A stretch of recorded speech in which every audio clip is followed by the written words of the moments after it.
আমার নাম বিভাস, বয়স ২৪। কেমিস্ট্রিতে অনার্স, মাস্টার্স পাশ করেছি, বেকার। তবে চাকরির জন্য চেষ্টা করছি। বিভিন্ন জায়গায় ইন্টারভিউ দিচ্ছি, কিন্তু চাকরি হচ্ছে না।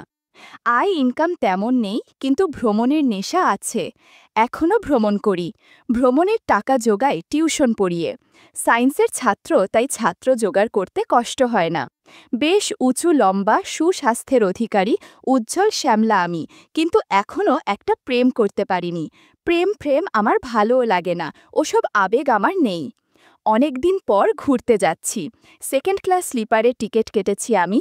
রাত ১১:৫৫-র সময় হাওড়া থেকে চেন্নাইয়ের উদ্দেশ্যে ট্রেন ছাড়ল। আমার গন্তব্য উটি। জীবনে প্রথমবারের মতো যাচ্ছি ওখানে। হিমালয়ে অনেক ঘুরেছি, এবার একটু দক্ষিণে ভ্রমণের ইচ্ছে হয়েছে। বন্ধুরা অনেকেই সঙ্গী হতে চেয়েছিল, কিন্তু শেষে কেউই এলো না, তাই একাই যাচ্ছি। আমার সামনের আসনে বসে আছে ৩ জন, ২ জন পুরুষ আর ১ জন মহিলা। পুরুষ দুজনারই বয়স ৫৫-৬০-এর মতো। মহিলার বয়স বড়জোর ৩৫। শাড়ি পরে আছেন উনি। তার মানে মহিলাটি আমার চেয়েও অন্তত ১০ বছরের বড়। তিনি পাশে বসে একজন বয়স্ক পুরুষের সাথে কথা বলছেন। সম্ভবত এই পুরুষটাই তার ভ্রমণ সঙ্গী। সম্পর্কে কি হন কে জানে, বাবা কিংবা বড় ভাই হবেন। মহিলাটি ফর্সা, অতি সুন্দর, ৫ ফুট ৫ ইঞ্চির মতো লম্বা। যথেষ্ট ফিট, মুখটাও বেশ মিষ্টি। তার গোলগাল আকর্ষণীয় চেহারায় একটা মায়া আছে। আমি যে সিটে বসে আছি তাতে আমি বাদে আরও ২ জন বয়স্ক পুরুষ। রাত অনেক হয়ে গেছে, ঘুমাতে হবে। আমার সিট মাঝখানে। একজন বলল, আসুন আমরা শুয়ে পড়ি নাকি। সবাই রাজি হয়ে গেল তার কথায়। উভয় দিকেই মাঝের আসন বেঁধে নেওয়া হলো, যেটাতে এতক্ষণ হেলান দিয়েছিলাম আমরা। আমার সিট মাঝখানে। আমি সিটে উঠে শুয়ে পড়লাম ট্রেনের জানালার বিপরীত দিকে মাথা দিয়ে। দেখলাম আমার অন্য পাশের মাঝখানের সিটে উঠলেন সেই মহিলা। তিনি মাথা দিলেন জানালার দিকে, অর্থাৎ আমার বিপরীত দিকে। আমার দিকে মাথা দিয়ে শুলে আমার জন্য একটু ভালো হতো, কিন্তু তা আর হলো না। তবে অনেক কিছু আমার নজরে পড়ছিল। মহিলাটি বেশ লম্বা, স্লিমের ওপরে হালকা স্বাস্থ্যবান। ট্রেনে সবাই ঘুমিয়ে পড়েছে। আমি চোখ বুজে ভাবতে লাগলাম আমার প্রথম কাজের অভিজ্ঞতার কথা। ছাত্র জীবনে মেস বাড়িতে থাকার সময় এক রান্নার মাসির সাথে কয়েকদিন কাজ করেছিলাম। দারুণ কাটিয়েছিলাম সে দিনগুলো। ওসব কথা ভাবতে ভাবতে আমার কেমন যেন একটা অনুভব হলো। তবুও আমি নিশ্চিন্তে সেই মাসির কথা ভাবতে লাগলাম। অনেক মিস করছিলাম তাকে। একসময় মনে হলো দেখি তো মহিলা ঠিকমতো ঘুমিয়েছে কিনা। অল্প চোখ খুলে আমি মাথা ঘুরিয়ে মহিলার দিকে তাকালাম। দেখলাম মহিলাটা ঈষৎ মাথা তুলে আমার দিকে তাকিয়ে কি যেন দেখছে। আমি মুখ নাড়াতেই সে তাড়াতাড়ি বালিশে মাথা দিয়ে শুয়ে পড়ল। আর মানে এতক্ষণ সে লুকিয়ে লুকিয়ে আমাকে দেখছিল। আমার একটু অস্বস্তি হলো, তবুও কিছু বললাম না। নিজের মন আর অদ্ভুত সব চিন্তা থেকে রেহাই পেতে সিট থেকে নেমে টয়লেটে গেলাম ফ্রেশ হতে। কিন্তু টয়লেটে মানুষ ছিল। আমি অপেক্ষা করছিলাম। এমন সময় হঠাৎ দেখলাম আমার পাশের সিটের সেই মহিলা চলে এসেছেন। তিনিও বাথরুমে যাবেন। উনি যেচে আমাকে জিজ্ঞেস করলেন, একটাও খালি নেই? আমি বললাম, না, এখন সবাই ঘুমাবে, তাই টয়লেটে ভিড়, একটু পরে ভিড় থাকবে না। শুনে মহিলা বললেন, ও। তারপর মহিলা আবার বললেন, তুমি কোথায় যাবে? বললাম, উটি, বেড়াতে যাচ্ছি। তারপর মহিলাটা একটু এদিক ওদিক তাকিয়ে নিচু গলায় বললেন, তুমি এক কাজ করো, আমাদের সাথে ভেলোর চলো, ওখানে বেড়াবে, আমাদের সাথেই থাকবে। ওখানে তো যাওনি কোনোদিন। বললাম, না দিদি, যাইনি কোনোদিন, কিন্তু অত খরচ আমার নেই, ছাত্র মানুষ, বোঝেনি তো। আরে ওখানে তোমার খরচ দিতে হবে না, আমাদের সাথেই থাকবে, খাবে, আর তোমার মতো বেড়াবে। আমি মহিলার মতলব বুঝে ফেললাম। নিশ্চয়ই আমার মধ্যে কিছু দেখে খুব ভালো লেগে গেছে, তাই সঙ্গে নিতে চাইছেন। বন্ধুরা, তোমরা নিশ্চয়ই বুঝতে পেরেছ কি দেখেছে। আমি দারুণ একটা সুযোগ পেয়ে গেলাম। ভাবলাম ভগবান বোধহয় এবার আমার দিকে মুখ তুলে তাকিয়েছেন, কিছু একটা পেতে যাচ্ছি। আমি বললাম, ঠিক আছে, তা যাওয়া যায়। মহিলাটি বললেন, আর শোনো, তুমি আমার হাজব্যান্ডের কাছে বলো না কিন্তু যে তুমি উটি যাচ্ছিলে। বলবে ভেলোরে যাচ্ছি চিকিৎসা করতে, রোগের নাম একটা বানিয়ে বলে দিও। আমি বললাম, আচ্ছা ঠিক আছে দিদি, তাই হবে, কিন্তু ওই লোকটা কি আপনার স্বামী? মহিলাটি চোখে মুখে বিরক্তির ভাব প্রকাশ করে বললেন, স্বামী। কিন্তু ওনার বয়স তো অনেক বেশি, আমি তো ওনাকে আঙ্কেল বলে ফেলেছি। বললেন, হ্যাঁ, বয়স অনেক বেশি, সেই জন্যেই তো, তার দ্বারা কিছুই হয় না। জিজ্ঞাসা করলাম, আপনার নাম কি দিদি? আন্না। আরও জিজ্ঞাসা করলাম, আপনার বয়স কত? বললেন ৩২। আমি বললাম, আমার ২৫, তার মানে আপনি আমার চেয়ে ৭ বছরের বড়। তিনি বললেন, তাই? ২৫? আমি ভেবেছিলাম ২০। বয়স কোনো ব্যাপার না, মনের মিল থাকলে সবই হয়। এমন সময় দুদিকেই টয়লেট ফাঁকা হয়ে গেল, দুজন ঢুকে পড়লাম দুটোতে। টয়লেট থেকে আমি আগেই বেরুলাম, সিটে গিয়ে শুয়ে পড়লাম। একটু পর ওই মহিলা সিটে উঠল। এবার সে বালিশ ঘুরিয়ে নিল। আমি যেদিকে মাথা দিয়েছি সেও সেদিকে মাথা দিল। আন্নাদি মাঝে মাঝেই চোরা চাহনিতে আমার দিকে তাকাচ্ছিল। আমি আর ৭-৫ ভাবলাম না, দেখছে দেখুক, আমারই ভালো। রাত ৩টের দিকে ঘুমিয়ে পড়লাম। ট্রেনের মধ্যে সকাল হয়ে গেল। আমি সারাদিন আন্নাদিকেই দেখছিলাম। এভাবেই দিন পার করে বিকেলে চেন্নাই পৌঁছালাম। স্টেশনে নেমে আন্নাদি তার স্বামীকে বলল, এই ছেলেটা একা একা ভেলোর যাচ্ছে বুঝলে, জীবনে কোনো দিন ও ওখানে যায়নি। ওকে আমি আমাদের সঙ্গে যাওয়ার কথা বলেছি, একসাথে ঘর ভাড়া নিয়ে থাকব, এতে খরচও কম পড়বে। আমি কিন্তু ওকে কথা দিয়েছি, তুমি না করতে পারবে না। স্বামী বলল, ঠিক আছে, যাক না আমাদের সঙ্গে, ছেলে মানুষ। চেন্নাই থেকে অন্য ট্রেনে ভেলোর যাওয়ার জন্য উঠলাম। এই সময় আমি টয়লেটে গেলে দিদিও গেল। ওখানে আমাকে থামিয়ে বলল, আঙ্কেল যদি শোনে তোমার কি রোগ হয়েছে তাহলে তুমি বলবে গোপন রোগ। আমি ঠিক আছে বলে দিলাম। ভেলোর পৌঁছাতে রাত হয়ে গেল। অনেক খোঁজাখুঁজি করে দীনেশ হসপিটালের সামনের পাড়ায় ৩ তলায় একটা ঘর পাওয়া গেল। রাত হয়ে গেছে বলে সব ভালো ঘর বুক হয়ে গেছে। ঘরটায় শুধু ফ্লোর ছিল, খাট পালঙ্ক ছিল না। এল প্যাটার্নের বেশ বড় একটা ঘর, মাত্র ৩০০ টাকা ভাড়া। ঘরের সঙ্গে ওয়াশরুম এবং রান্নাঘর আছে। ৩ জনের জন্য ৩টে বিছানা দিল ওরা। হাঁড়ি পাতিল, গ্যাসের চুলো, সিলিন্ডার সব ভাড়া করলাম। ব্যাগপত্র রুমে রেখে হাত মুখ ধুয়ে আমরা হোটেলে খেতে বার হলাম। খেতে খেতে আন্নাদি তার স্বামীকে বললেন, কাল থেকে তোমার আর হোটেলে খেতে হবে না। তোমাকে ডাক্তারের কাছে সিরিয়ালে বসিয়ে আমি আর বিভাস বাজার করতে যাব। তারপর দুজন রুমে এসে রান্না করব। তোমার ডাক্তার দেখানো হয়ে গেলে ফোন করে দিও। স্বামীটি বললেন, ঠিক আছে, তাই করো। আমি সাথে সাথে পকেট থেকে দুটো ৫০০ টাকার নোট বার করে আন্নাদির হাতে দিয়ে বললাম, আন্নাদি, আপাতত এটা রাখুন, আমার থাকা আর খাওয়ার খরচ। খাওয়া দাওয়ার পর রুমে এসে কিছুক্ষণ গল্প টল্প করে বিছানা পেতে শুয়ে পড়লাম। আন্নাদি আর তার স্বামী তাদের বিছানা পাতল। আমি পাতলাম এলের অন্য দিকে, কিন্তু মাথাটা আন্নাদির দিকে দিলাম যাতে সুবিধা হয়। আন্নাদিরা শুয়েছে মাথাটা আমার বিপরীত দিকে দিয়ে। আমার ঘুম আসছিল না, শুয়ে এপাশ ওপাশ করতে লাগলাম আর মাঝে মাঝেই আন্নাদির দিকে তাকাতে লাগলাম, যদি গল্প করা যায় আর কিছু দেখা যায়। একটু পর আন্নাদি উঠে ওয়াশরুমে গেল। সে শুধু পেটিকোট আর ব্লাউজ পরে আছে। খানিক পর আন্নাদি বাথরুম থেকে বেরুলো। আমি ঘুমের ভান করে পড়ে রইলাম। ওদের বিছানা থেকে আমার বিছানা বেশ খানিকটা দূরে। হঠাৎ দেখলাম আন্নাদি আমার দিকে এগিয়ে আসছে। আমি সামান্য চোখ খুলে দেখতে লাগলাম। তিনি আমার দিকে তাকিয়ে একটু নজর বুলিয়ে চলে গেল। আমাকে দেখতে এসেছিল নাকি অন্য কিছু ঠিক বুঝে উঠতে পারলাম না। ঘরে একটা বেশি পাওয়ারের ডিম লাইট জ্বলছিল। ওদিকে আঙ্কেল তো অনেক আগেই ঘুমে বেহুশ, সে নাক ডাকছে। আমার আর ঘুম হচ্ছে না, আমি এপাশ ওপাশ করতে লাগলাম। প্রায় ঘন্টা খানেক পার হয়ে গেল।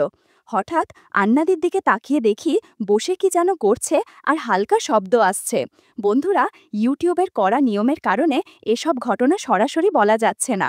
তোমরা কমেন্টে দেয়া লিঙ্ক থেকে আমার ওয়েবসাইট ভিজিট করো, সেখানে একদম মনের মতো গল্প দেয়া আছে যেগুলো ইউটিউবে পাওয়া যায় না। এসব ভাবতে ভাবতে কখন ঘুমিয়ে পড়েছিলাম মনে নেই। সকালবেলায় আন্নাদির ডাকে ঘুম ভেঙে গেল। চোখ খুলে দেখি আন্নাদি আমার পাশে বসে আছে।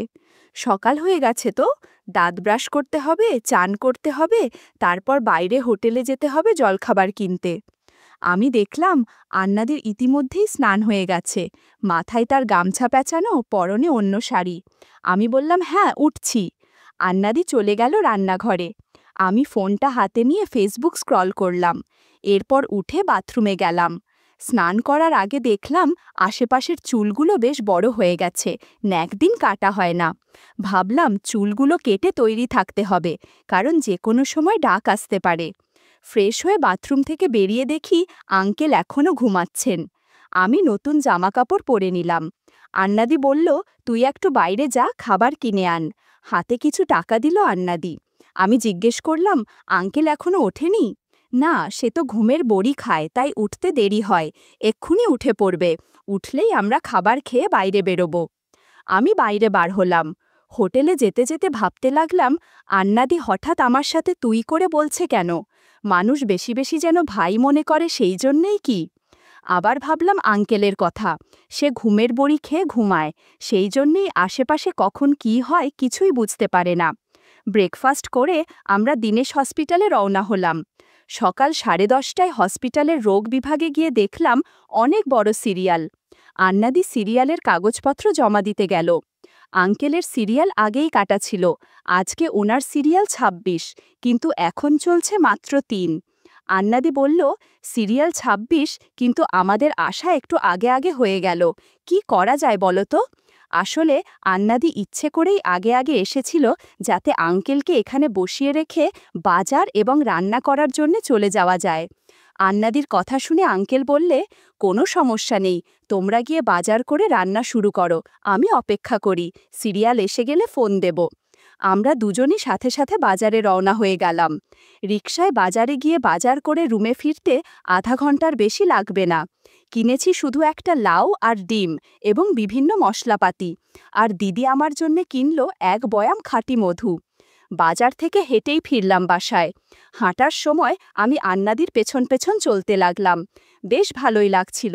বিশাল সাইজের লাউ দুটো। এত বড় লাউ সচরাচর দেখা যায় না। আমি ভাবছিলাম, এই লাউ দিয়ে এক্ষুনি সুস্বাদু তরকারি বানানো যায়। একটু পর আমরা বাজার করে রুমে চলে আসলাম। শাড়ি পরে বাইরে গিয়েছিল আন্নাদি। ওই অবস্থাতেই রান্নাঘরে ঢুকে পড়ল। হাতে সময় খুব কম। আমি একটু ফ্রেশ হয়ে রান্নাঘরে ঢুকলাম যাতে কাজ করা যায়। আন্নাদি খুব দ্রুত রাইস কুকারে ভাত ধুয়ে দিয়ে, ডিম সিদ্ধ করতে দিয়ে, সিঙ্কে দাঁড়িয়ে দাঁড়িয়ে কড়াই থালাবাতি মাজতে লাগল। এর মধ্যে আমি লাউ, পেঁয়াজ, রসুন, মরিচ কেটে ফেললাম। আন্নাদি বলল, এখন মশলা বাটতে হবে। আন্নাদি দাঁড়িয়ে মশলা বাটতে শুরু করল। এদিকে আমি লাউ দুটো দেখতে লাগলাম সব ঠিক আছে নাকি। রান্না করলে ভালোই হবে। আমি বললাম, আমাকে কি আর কোনো কাজে সাহায্য করতে হবে? আন্নাদি বলল, করতে হতে পারে, আপাতত দাঁড়িয়ে থাক। ঠিক আছে বলে দাঁড়িয়ে রইলাম আন্নাদির দিকে। একটু পর আন্নাদি বলল, একটু সাহায্য কর, লাউ দুটো ভালো ধুয়ে নে, এরপর মশলা দিয়ে মাখিয়ে কড়াইতে দিয়ে দে। মাঝে মাঝে ভালো করে চামচ দিয়ে নাড়া দে, যেন পুড়ে না যায়। একটু পর আন্নাদি, বন্ধুরা, ইউটিউবের কড়া নিয়মের কারণে এসব ঘটনা সরাসরি বলা যাচ্ছে না। তোমরা কমেন্টে দেয়া লিংক বলল, এত আস্তে নাড়াস না, তাহলে তরকারির টেস্ট নষ্ট হয়ে যাবে, একটু জোরে নাড়া। ওদিকে আবার হাসপাতালের সিরিয়াল দেয়া আছে, যে কোনো সময় ফোন আসতে পারে। তোমরা কমেন্টে দেয়া লিংক থেকে থেকে আমার ওয়েবসাইট ভিজিট করো, সেখানে একদম মনের মতো গল্প দেয়া আছে, যেগুলো ইউটিউবে পাওয়া যায় না। 2 ঘন্টা পর আন্নাদি বলল, একটু থাম, চুলোটা অফ করে দিয়ে আসি। দিদি উঠে চুলো অফ করে দিয়ে এলো। তরকারি হয়ে গেছে। এমন সময় হাসপাতাল থেকে আঙ্কেলের ফোন এলো।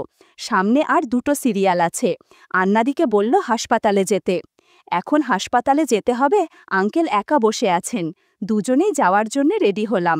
দিদি বলল, তোর যাওয়ার দরকার নেই বিভাস, তুই ঘুমা, তোর এখন রেস্ট দরকার, না ঘুমালে দুর্বল হয়ে যাবি, পরে ঠিকমতো কাজ করতে পারবি না।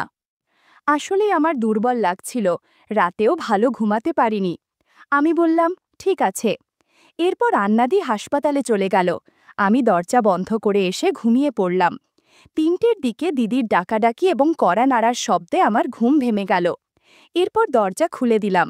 দরজা খুলে এসে আমি আবার শুয়ে পড়লাম। আন্নাদি আঙ্কেলকে খেতে দিল। দিদি বলল, এই তুমি ওষুধ খেয়ে নাও, ঘুমের বড়ি খেতে যেন ভুলো না। একটু পরেই আঙ্কেল নাক ডাকতে শুরু করেন। সাথে সাথেই আন্নাদি আমার কাছে চলে এলো গল্প করতে। একদিকে আঙ্কেল ঘুমাচ্ছে আর আমরা রাত জেগে গল্প করছি। অনেক ভালো লাগছিল গল্প করতে। বন্ধুরা, তোমরা নিশ্চয়ই বুঝতে পেরেছ কি গল্প করছিলাম আমরা। পরের দিন আমি আর আন্নাদি হাসপাতালে গেলাম আঙ্কেলের টেস্টের রিপোর্ট আনতে।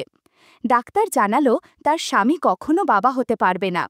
এত চিকিৎসা করিয়েও কোনো লাভ হলো, কিন্তু এসব কথা আঙ্কেলকে জানানো যাবে না, তাহলে মন খারাপ করতে পারে।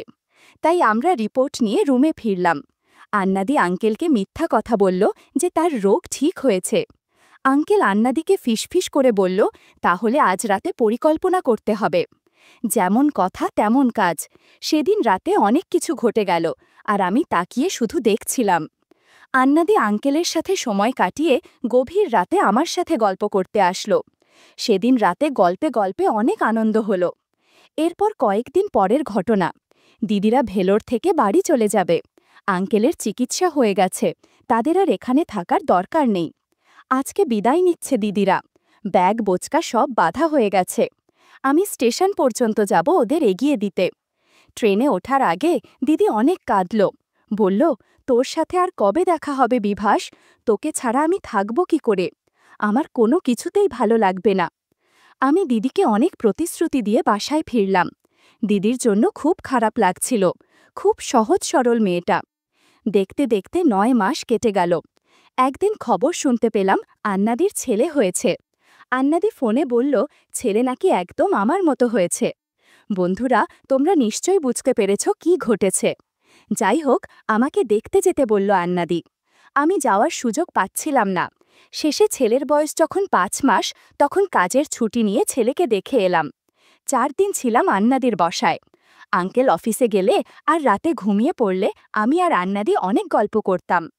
আঙ্কেল আগের থেকেও আরও অসুস্থ হয়ে পড়েছে, আরও বুড়ো হয়ে গেছে। চলতে ফিরতেও তার কষ্ট হয়, যার কারণে আমার আর আন্নাদির একটু সুবাধা হতো। মাঝে মধ্যেই আমরা গল্প করতে পারতাম কোনো চিন্তা ছাড়াই।